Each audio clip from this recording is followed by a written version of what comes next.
Ya, pemirsa, baru saja kami mendengarkan informasi bahwa terjadi letusan di Gunung Merapi.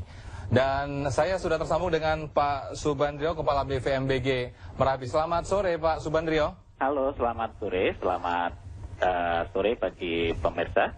Ya, bisa diceritakan, Pak, bagaimana kondisi di sana? Ya, baik, Pak. Jadi tadi pukul 13.12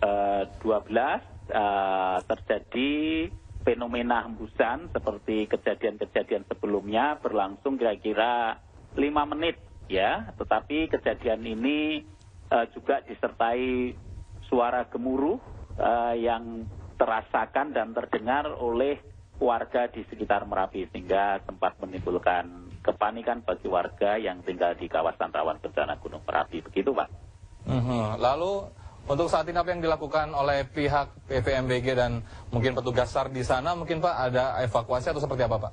Oh iya, jadi tidak perlu ada evakuasi. Ini sudah kejadian yang beberapa kali terjadi pasca erupsi 2010.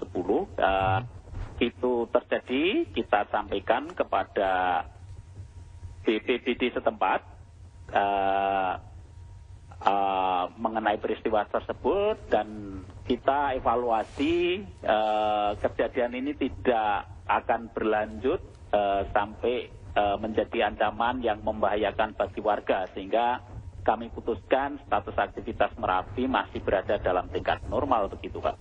Jadi status Merapi sampai saat ini masih normal begitu, bukan? Betul, Pak, ya. Waspada atau siaga bukan ya Pak ya, masih normal begitu ya Pak? Masih normal ya. Oke, waktu terjadi, iya, halo Pak Subandrio?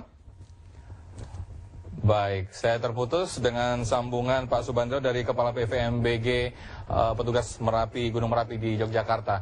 Dan saya ulangi kembali pemirsa, baru saja tadi pukul 13.12 terjadi letusan di Gunung Merapi Yogyakarta dan sempat terjadi ada suara gemuruh. Tadi saya sempat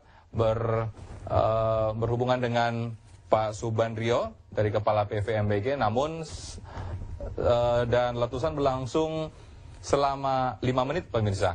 Namun hingga saat ini untuk status dari Gunung Merapi masih normal. Dan mudah-mudahan tidak terjadi dan mudah-mudahan selama tidak terjadi apa-apa, mudah-mudahan warga di sana tetap dalam kondisi aman.